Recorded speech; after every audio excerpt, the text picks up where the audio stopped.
What's up? It's your main man Mitch, and together we are the Wise Guys. What's up, O? What's good, brother? How you doing, baby? Doing good. What's up, dude? You good? I'm good, man. Having a good day so far. Oh yeah.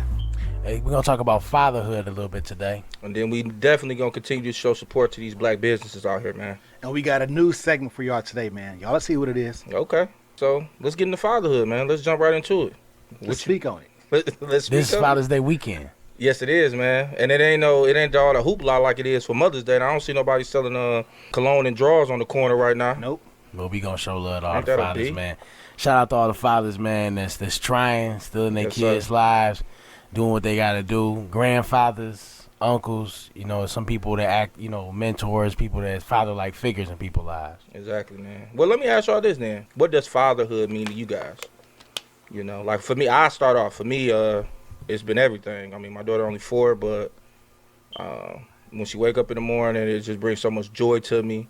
Even when I put her to bed at night, it's, even though you had a bad moments, acting bad, but that's a part of it. But I wouldn't trade it for nothing in the world. I mean, if somebody would say right now, I'll make you a trillionaire instead of being a father, I would turn down that money in a heartbeat. Like, my daughter is my world. So Yeah. I love being a father, and I enjoy fatherhood, man. You don't want Oprah's life? No, not if it comes to the cost of my daughter. I mean, for me, I got 2 daughters, 1 on the way. And I ain't gonna lie, like, I'm scared. Because it's new. Not because it's new, but because, like, you always want to be there for her, right? Mm-hmm. Yeah. And it's gonna come a time when something's gonna happen, you're not gonna be there. Right.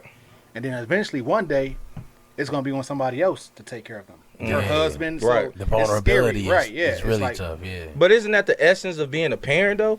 Because eventually you have to get them prepared to live without you. I heard somebody say a long time ago, if your child isn't prepared to live in this world without you, you didn't do a good job as a parent. Yeah. So I think that, but that fear is definitely real. I feel the same way. I have it. It's a part of me too. I mean, it's just something for men to. It's hard to pass that off to somebody, that responsibility to somebody else. Definitely after you done had it for 18 or 25 or 30 years, whenever your child decides to get married. Yeah, but it's not the prepare part. Mm-hmm. It's the protecting part. Right. Yeah. Right. It's like, I'm not here, so hopefully nothing happens to you. Mm. It's just scary as fuck. Yeah. You try to get them. You really want to trust their judgment. Mm. You really want to develop them. But eventually it become their life. So I mean, eventually, no matter what, you're gonna have to give them the pass the torch to them anyway. Eventually, they take full responsibility. I mean, yeah, you still there for them as support, but eventually you gotta let them walk on their own. You gotta let like the ducks that you see cross the road. You gotta let them cross the road by themselves. Yeah. You can't lead them. For me, it's hard to find that balance. Mm. Like, you don't want to be too strict, Yeah. because you know how it was back in the day. Oh, man. The strict girls was the wild girls. Yeah, that's true. And then if you give them too much Reckless room, speculation. Because they wanted to be rebellious. A lot right? of them. And then if you give them too much room, they wild anyway. So it's like, how do you balance the shit? I don't know. Man. I'm still learning. Bro, I no comment. Like, I don't know. I definitely don't have that. I feel you about that. I don't have no answer for you, bro. What you got? I was late in the game with becoming a father. I waited till I was 32, but I just did not want to have a child with somebody I wasn't going to be with. Mm. But the thing about it is, man, I always wanted eventually to be a father, but with the right situation. The thing is every great leader I looked up to or read about, all of them was accountable to something. And more times than none, it was their family. It was always their family, their children. They always lived through that. It was just something for them that they had to do. And a lot of those men were respected. The way they became fathers, it matured them, it helped them, it gave them a new level of accountability and development into doing way greater things. Like, you had something to push you even more than where you were at. Even though a lot of times, like you said, how tough it is and the vulnerability of it all, but it pushes you in a different way, I believe. Now, let me ask you this then. Where do you think that fits with the past generation? Mitch brought up how kids, girls' fathers back in the day were, who were strict, they tend to be more wild. So how does that bridge to now with us? Like Mitch said, like he's fearful of, not being strict enough or too strict, and that could result in his daughters going, the way he don't want them to go. So that being said, how as men, how, fathers, how do we walk the line? What do we do to walk the line? Is it the way that type of relationship we have with our daughters? Should we expose them to things at a younger age so they can kind of know what's out there in the world? Or I guess that's my question for you guys. Like, how do we walk the line? How do we be in the middle? Yeah, because you want them. They're your princesses, your daughters. But I think our generation, we're learning to be a lot less callous and insensitive, and I can appreciate that because I think before, like you said, Mitch, fathers were hard. There's a lot of fathers hard and tough on those girls. But the thing about it is, like you say, you've seen them rebellious moments, and also the moments where a lot of times, some men took it a little further than they needed to as far as disciplinary action too. Like for me, I've never hit or spanked my daughters ever. Wow, for real? It's like it comes to the point. It comes to the point where this is just me speaking. My daddy beat me. Okay. So what's wrong with my man beating me? Why would I leave this man? My daddy beat me all my life. So I don't want them to ever feel like any man should put their hands on them. That's why I don't do it. No, that's what's up. That's dope. I definitely spank my daughter, that being said, but I don't knock her for it. And it's like I respect, I never looked at it from that perspective. But man, my daughter a handful, bro. She definitely got a lot of me in her. And it's like my mom and my dad with me every day till like I was like 12 years old, bro. There's no lie. Yeah. So I don't know, but that's interesting, man. I guess that's really good. That is really good perspective. That's really interesting. The thing about it though is certain people know the environment their kids is coming up in, or know things about their child. Like they know they'll test the barriers, and there's ones that won't test the barrier. Like they got so much respect and love for you, and sometimes they just hereditary just inherited it. Yeah. But you know what? I guess it's also how you go about disciplining them. If you just whooping them for everything they do, then that's different. It's that's over the top, and it's like it has to be love behind it. It has to be explanation, and it's something that I had to learn too, because it's like, again, we're men. Sometimes they do stuff and it's just your natural thing is to, yell and scream and, you want to whoop them. And as time to go on, she done got older, time to go on as me matured as a father, I didn't understand that, okay, I need to pull back. Sometimes I just need to sit and talk to her. And even my wife, she really helped me with it as well to just, hey, explain to her what you wanted to do. Explain to her how you wanted to handle things. Because I think a lot of times, like you said, it's hereditary. We see it from our parents, and we say, okay, this is the right way we're supposed to discipline our child, because if it worked for me, it can work for them. Right. But that's not true. And you meet aggression with aggression. Exactly. And that's a tough point. And like you just said, Mitch, we needed that perspective. We needed to understand that perspective. That's so much needed, because women will grow up with that thought process. And, she get to high school, and, a lot of us seen silly stuff like that in high school, like girls getting beat and beat down and all that. And you see them with them. Yeah. And, I mean, unfortunately, it was 2 girls, like, and around that time I know of, that died. And before they even was 20 years old of domestic violence. So. But for me, like, I got good kids. Like, they don't do too much bad shit. But when they do, when I yell, that's all it takes. Like, they sit their ass down. Okay. You know what I mean? And that's pretty much the same way for me. I mean, it's rare when I have to actually, get at her or get, it's not even a whooping. It might just be, hey, come here real quick, and maybe a tap on her leg or something like that. But that's it. But now she's getting older, she responds more truthfully to just a conversation. Yeah. Like, I tell her, like, Daddy not happy with what you did. Yeah. And it's like she get the ball and like, oh, Daddy, I didn't mean, and it's like, okay, let me explain to you why I'm not happy. And that's the thing that I'm trying to do more of as I move forward. Let you know why. Let me explain to you why you're in trouble. Let me explain to you what I want you to do instead, so you won't repeat this behavior. Man, Bina, man, she don't listen to me at all yet. Dog, she don't listen to me at all. It seems like I yell at her, scream, like for her not to do something, and she get it taken off on me. I'm like, man, what do I do? I don't even I'm gonna be honest. I still sometimes, like, I really think, like, man, am I being a good father? Like, I really sometimes be in my feelings about it. Like, man, I don't even know if, like, sometimes, like she don't respond to me like that. Like, to her mom, like how she does her mama. Like, dog, she even be calling me by my name sometimes. Oh, yeah. I hate that, dog. She'll change over time. I mean, she's still young. But at the end of the day, she come and love on you. Yeah. She come and kiss on you. Come and hug. When mama ain't around. But she do it though. Shit, I'm telling you, bro. I'm like, I'm a grown man in my feelings about my daughter. Like, calling him on my name. I'm like, no, I'm your dad. I'm your real dad. Like, you know what I'm saying? Like, quit calling me Dewey. You know, that be pissing me off. Like, Real, man, bro. then, you know, daddy, when I got candy or something, you know what I'm saying? Oh, I'm yeah, like, she playing me already? Like, this kid know how to manipulate. She ain't even 2 yet. Cause she knows she got you wrapped around her finger already, Yeah. bro. That's what it is. It's tough, man. And I don't want to get into bashing this Father's Day weekend. Mm-hmm. But man, we seen some examples of fathers being callous and being insensitive and being harsh and just not caring. But the thing about it is, them fathers, we know who they are and we identify who they are. But man, we got a whole different mentality now. Yeah, it's different now. Yeah, and I much respect to this generation. This generation and there's still a lot of brothers out here who not stepping up and handle their responsibility.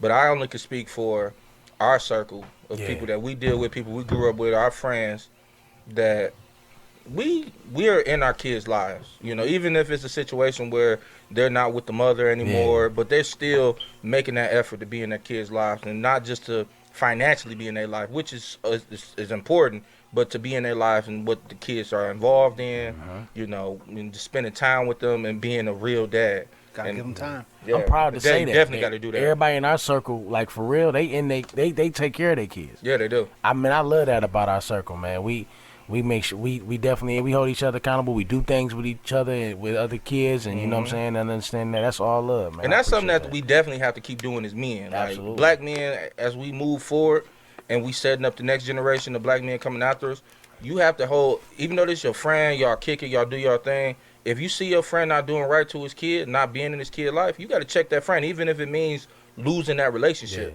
You got to let him know, hey, bro, this not right.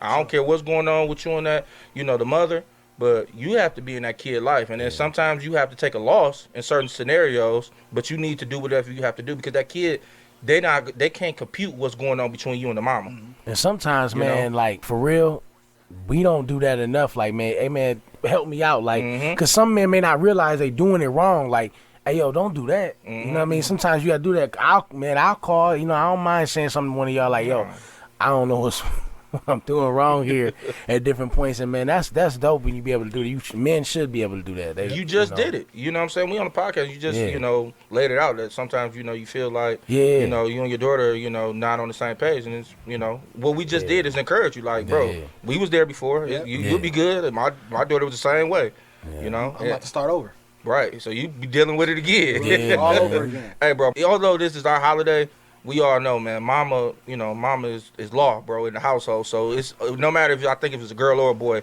the kids just gravitate to the mama first. So it just take us time to, you know, really to set that, you know, get that, that love time like that. Yo, she gonna be a daddy's girl. When? When does this happen? Because it ain't kicking in yet. Man, for real. Dog, she don't even rock with me like that. Dog, it was like, you don't have another kid, ask me a stupid question or either. You don't have another kid, I don't even know if this one like me. That's the thing. You know what I'm saying? This is it. Like, dog. I'm actually scared about having another kid for that, man, because it's like me and my daughter, we didn't, you know, build that relationship, and, you know, we got our little names we call each other, and I'm like, dang, like, man, what if the next kid, we have a boy, and he gonna be like, man, I ain't messing with dog, man, I'm chilling with mama, and it's just, we just never, like, get that bond like me and my daughter have, so I understand that, bro. Why ain't y'all tell me how many times I had to watch these cartoons over and over again? Y'all left that part out. Oh, you gotta watch them all. Bro, I'm Olaf right now, bro. Like, she calls me Olaf daddy. Like, I literally have to talk like Olaf when I wake up in the morning, and she comes bringing the bear, and I am Olaf most of the day. Like, she don't call me daddy throughout the day. It's literally Olaf daddy. And I have to talk. Like, she'll tell me, and I'll be like, you know, Morgan, you know, go ahead and, you know, clean your room up. She'd be like, no, you have to say the Olaf voice. But, what? I'm daddy. Nah, come on. So, yeah, man, hey, happy Father's Day to all the fathers out there, man. Happy Father's Day. Man. Enjoy it. We're going to get them ties. Yeah, ties, cologne, and ladies, don't forget the underwear, baby. Yep. I don't wear underwear, though. Whoa. And moving on, we're going to take this time, man, and shout out, you know, our black businesses, man. We definitely want to continue to support y'all. The black business I want to shout out this week is Sean King and Queens Customs, man. This dude got me together in one day for the Juneteenth shirts, man, and the Father's Day shirt. This dude, you can find him on Facebook, Instagram. He a good brother. Check him out, man. Him and his wife, they do great things, man. Get with him. And I want to shout out my man Brian Davis over at Homes by Brian Davis. You can reach him on Facebook and also on Instagram at Brian Davis. Bianca Lovely is who you would contact. She on Instagram, Facebook, Twitter. She also got a website, pureblissexposure.com. Keep supporting black business, everybody. So now we're going to start a new segment that we call Black Movie Review. Yes, sir. All right. Drop that shit, Matt. I think you guys have what it takes to go all the way to the top. A new film by Robert Townsend with a lot of music and a big heart. The 5 Heartbeats. I want you on my label. Let's make a deal right now. That's right. You know what the hell it is. The 5 Heartbeats, baby. Yes, sir. Yeah, the cult classic that came out in 91. Damn. That came out in 91, bro. Right. You was a baby. But it seemed like it, was watching it around that time, like 95, 96. Yeah. Yeah, but shit. What the movie was based upon the Temptations, the Dells, Yep. and Jackie Wilson, right? Frankie Lyman. Sam Cooke. Damn, James man. Brown. You said he pulled something out of everybody. Yeah, he pulled something in. The 4 Tops, yeah, he pulled a little bit. Because I think the scene where my man getting hung out the window, I think that's based off Jackie Wilson. I think that happened to him. And Vanilla Ice. Right. Oh yeah. Man, so let's get into it, man. What's your favorite scenes from the movie, man? It's gonna be the one when they actually got together at the end at the barbecue. That's one of my favorites. Oh yeah, that was a good scene. Another one is when they actually came and talked to Eddie Kane that second time and was like, "Hey, we need you to testify. We need you to, talking against Big Red." Right. And then one of my other favorite scenes is when they first heard themselves on the radio. Oh yeah, that scene was dope, man. Oh yeah. That scene was dope. I think that was fitting too because if you think about it, when the movie came out in '91, a lot of people, our parents was, around our age during that time, and they grew up in a time where singing was like rap now, where everybody rap now. Singing was the thing back then. Like my uncle was in the singing group, and they said, like my mom tell a story about when they heard it on the first time on the radio, it was similar to that scene. So yeah, man, that's what's up, man. Like, I mean, my top 3 scenes was the first scene I got was like when it first came on, and Eddie Kane slid on the stage running from them guys. Oh yeah. yeah, that's one of my favorite scenes too. The opening scene, bro. Yeah. My next scene after that, when Duck pushed that old nigga off the piano. That shit was funny. No, why he looked at him first, though, my man was shaking his head like, he's like, I can't, JT. Like he got it in his pocket, like. And my third favorite scene was when Choir Boy invited Duck to the church. Oh yeah. Yeah, that was a dope surprising scene, that Eddie man. Kane was singing. Like that shit was real. And just the point that him and Baby Doll was still together and all that shit. She That was loved good, him, man. I She think really people did. forget, dog, how cold Baby Doll was singing too, because the opening scene, Baby Doll is the one on stage singing with her singing group. Oh yeah, that's right. Yeah, like people forget, and she was clowning. I wonder, can she sing for real? I wonder if she was singing her Minnie ass off on Riperton that was scene. actually her voiceover.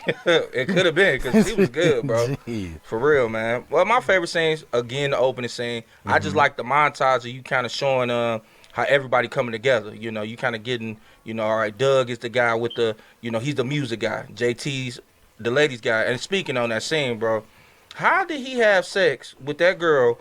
The other group was already performing, bro. And they was like, all right, y'all up next. Man, he had to hit her and get downstairs in probably a minute, dog. That's all he had in him. That's all I needed. You know what? Speaking of opening scene, who was Bobby? Bro, it has to be the guy that Eddie Kane was playing cards with. The bully on Class Act. Right. So, Right, he is the bully on Class Act, bro. So it was gonna be what, 6 guys in the group of it? No, it's 5 Again? part. Doug wasn't supposed to be in the group originally. Yeah, He he had was, to sing that part. he was gonna be an artist. I mean, he Yeah. was gonna be just on the Just piano, on the right? piano. Yeah, he was Okay. writer and producer. So Got you. he wrote the music. So I wrote it in 5-part harmony. 5-part harmony because he was producing and writing for them then. So I guess we can all say that Bobby died, right? Bobby dead. Yeah, Bobby did. I think R.I.P. he Bobby. just got shot in both his Bobby- legs and my other good leg. Damn. Yeah, but Yeah, Bobby dead for so sure, the bro. opening scene for y'all like it from the part where it was the poker game The to way whole through? Opening scene, The bro, opening is scene. good. Oh, okay, Man. okay. But back to your I other think two. y'all been Oh, cheating. Oh, my other two was the we haven't finished yet scene with Doug and his sister singing. For me, it's personal because me and my sister, growing up, we did that scene every time this movie came around. Of course, I was Doug With because the my paper and sister, everything? even though she was the oldest yet, bro, we used to act out that scene, dog, like in the front room, and it just meant so much to us, man. And then the third scene was my third favorite scene is the hallway scene when Dresser found out he got a kid on the way. Yeah, man. And they come in there. It showed how close the group was. Right. You know what I'm saying? Because he like, I'm about to lead a group. You know, he didn't know what to do. They wasn't making any money yet. Mm-hmm. Yeah. And they, you know, it showed Eddie Kane Jr. side of, hey, you my dog. You know what I'm saying? I'm gonna give you my money. You know, here. Yeah. And then I got your back. And that was dope, man. They was like brothers for real. For real, man. So I guess my next question would be, what's your favorite song, bro? Mine's in the middle, bro. Off rip. When they came out with In the Middle and Doug came out playing a little instrument, probably looking fly, bro. That's my favorite one. What's the name of that song? In the Middle. In the Middle, yeah. That's my favorite too. That's how it's like. I go with that one. Yeah. I guess I'll throw another one in there then. You know, nights like this, ride with raindrops will fall. That the way they performed it. Is it that because of Eddie K later, bro? That's the reason that's your favorite. Night like that was a messed up scene. It was hurtful. It's funny they kept their composure through all that. They do that. Because I would have been laughing, bro. I'm sorry. They would have had to run that scene back a couple times, man.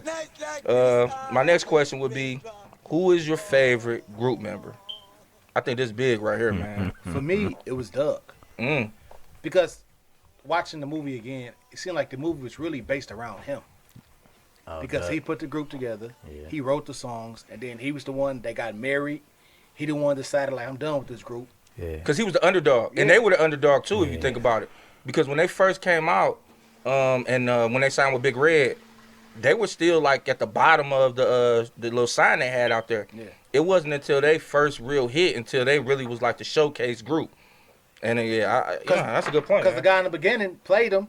Right. Mm-hmm. He was like, they say they better than a Temptation. Yeah, man. Because I think that was their cousin, right? We'll see. No, that was the other group announcer? cousin. Okay. The other group cousin. Yeah. The one who got from the group who was getting hung upside down. Yeah. I can't remember. Bird.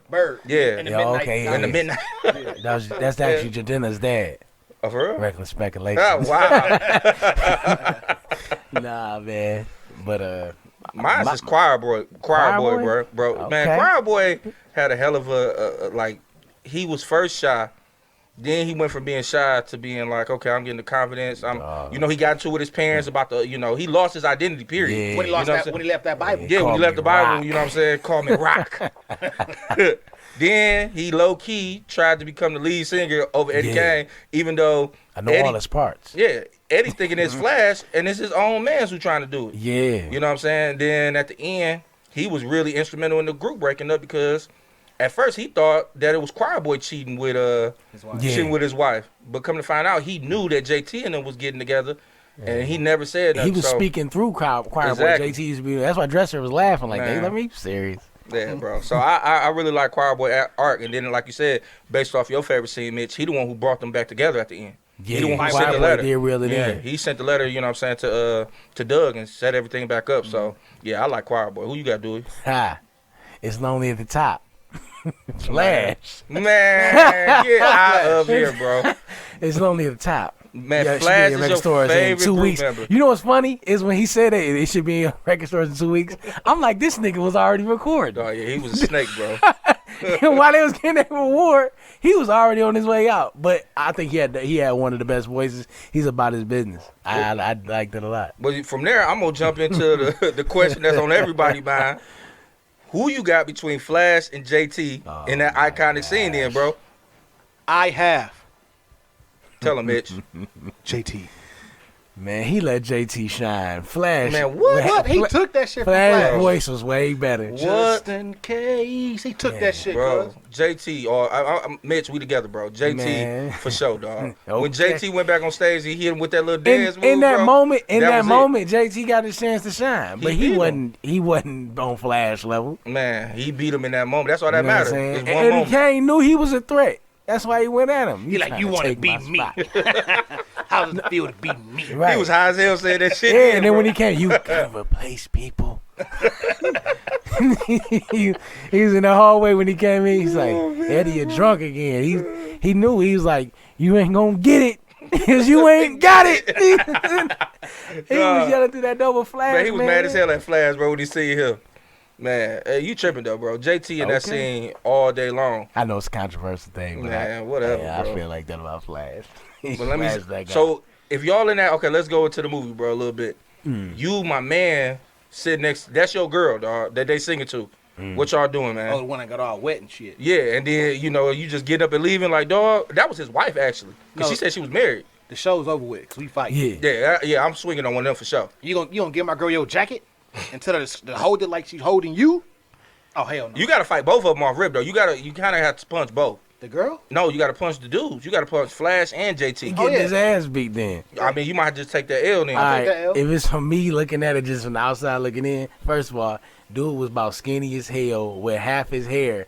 He looked like a simp. And he married this broad. It looked like he married, like he a sugar daddy. That bread, that's bro. what he looked like, a Sam sugar daddy. Cash. And then he not about to fight because he was a simp to begin with. But I'm saying like, it's you though. This you and this dude If sitting it's me in that sitting situation? there with your girl right now, and that happens, bro. And the same thing happened. What you doing, bro? Oh yeah, you got me fucked up. You fighting. Exactly, bro. up. We And all she walking fighting. home. Oh yeah, I ain't coming to get you. You better get this Uber. If it's me, man, my girl ain't acting like that. No. Niggas You singing can't. that. You can't say that. We said You just said it no. was We me, said right? based off that scene, If Okay. y'all was in that scene, and that's you Real right life. there. And she does the same thing that lady does. What are you doing, bro? Yeah, you got me fucked up. Somebody better call 911. immediately. The show was over Hell with. nah. Straight up, bro. Smacking the mics out there hand. Get the You gotta fight. You gotta fight all 5 heartbeats after that. Yeah, I know. It's going down then. I'm about to take the L, but fuck it. All right, man. What's your favorite lines from the movie, man?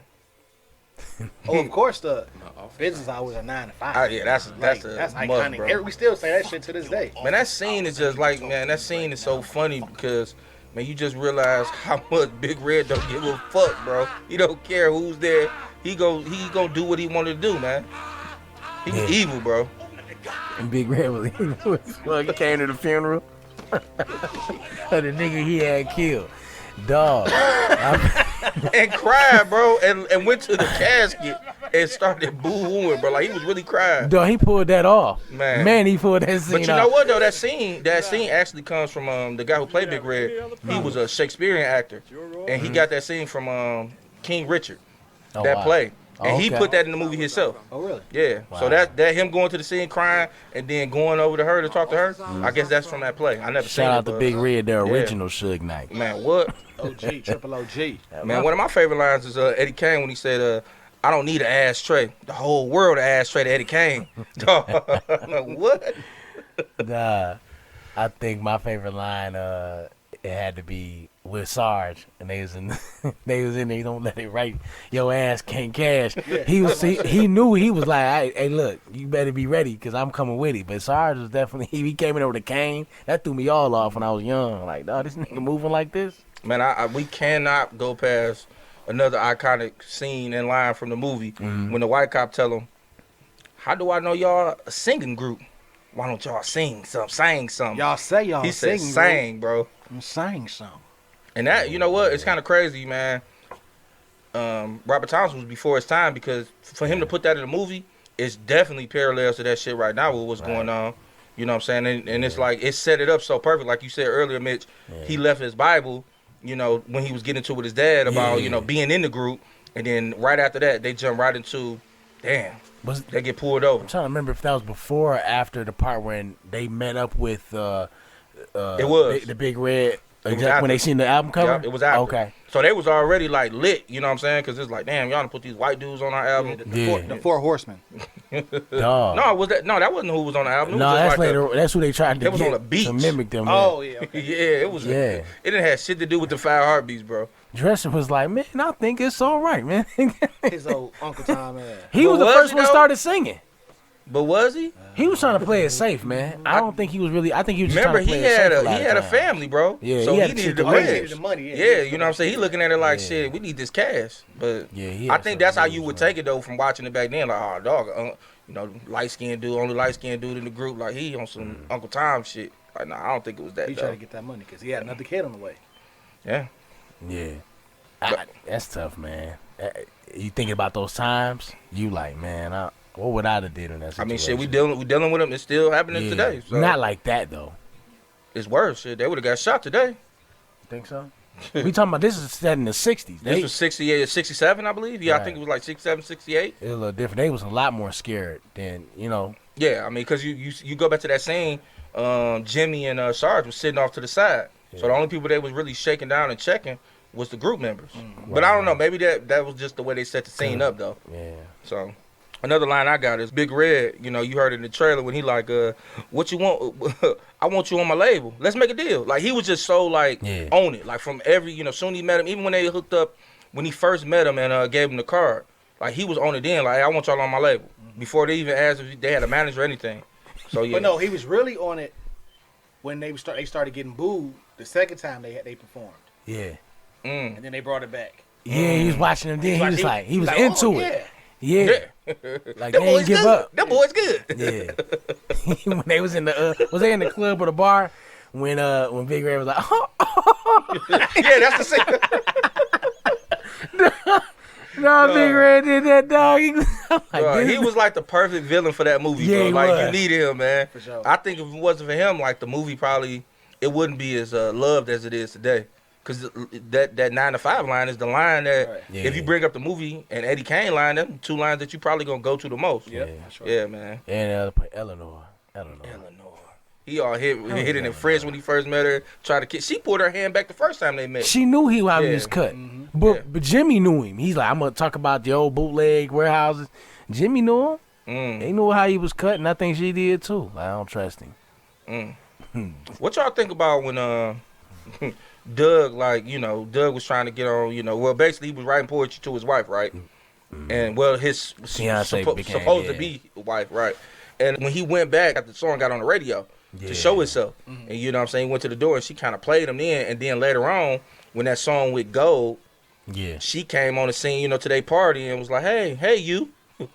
And he like, and y'all hoes still say that right now. And he took, hey, you, hey, big head. And he took her back though. Like, and we still do that shit now too, bro. She back on. She back on. We just couldn't let it go, man. So was he the instrument of his own destruction, bro? Cause she wasn't shit at the beginning. Yeah. But his brother ain't shit though. Most definitely. Like, JT wasn't shit he wasn't shit from the very beginning. From Shy Brother. Look at that dumbass look on his face. He shot like that nigga. And now that you mention it, working JT and nigga. That nigga walk right out with it. Every night I gotta prove my love. Another great line, bro. Instantly, bro. He about to, and I'm pretty sure he went to go help his brother fight after he hold him. Yeah, but did you see how he was smirking though? like, because he knew he's like, you whole ass nigga. Man, that shit crazy, bro. Well, man, let me hit y'all with this last question real quick. Did Flash saying he was leaving the group push Doug over the top? I don't think so. So you think he was leaving already? I think it was over. Yeah. I think the shit was I absolutely agree. I disagree, man, because when you watch that scene, he kind of like laughed, you know, to himself when Flash, you know, make them comments, say, you know, go buy my new album and all that stuff. So I think at that moment, that was like, you know what, I'm done too. Oh, you really think that was his breaking point? I think that was his breaking point there in the moment. Oh, that was his breaking point for sure. Yeah, that's what I'm saying. That's what I'm asking. Like, it's not even worth it no more. Yeah, like that was it. Like, I don't think he was gonna say what he said before Flash said. If Flash just would have, you know, thanked everybody for coming out and, you know, and kept it moving, but I think he would have just. Don't it seem like that he kind of had that already? Like, well, somebody once said that, you know, Duck will be a great writer once. But he paused before. Pain. He was pausing a lot. Like, he was really taking his time, like he was gathering his thoughts. Like, you didn't think he wanted to put it out there like that. You think that he wanted to keep it. He would have kept it at home and nobody would have really known. I think we'd have cut it to them later. Okay. I really do. Man. But it was gonna be over anyway. It was a public embarrassment. Right. And it was literally like that's the end of the group. Like, that was the breakup right there. The movie started out with him seeing that magazine saying where are they now? Mm-hmm. Oh yeah, yeah. That was it. At the beach, he became the successful one for real. Yeah, because he was caked up. He had a beach. Because right after that scene, it showed him, like you said, show him at the beach. Yeah, that's how much they really needed him, though. Yeah, for sure. For real, he was the backbone, like Matt is. We appreciate Matt. Most definitely, bro. Hell yeah. Matt the backbone to this. Backbone to this. Dog, don't do us like that, dog. Don't wait till we get awarded and dip out on us, bro. Nah, man. Well, look, man. I want to thank everybody for checking us out this week on another episode of the Wise Guys Podcast. And please like, subscribe to our YouTube channel at the Wise Guys Podcast Detroit. Also on Facebook, the Wise Guys Podcast. And it's the Wise Guys signing out. Until then, be true and be you, baby.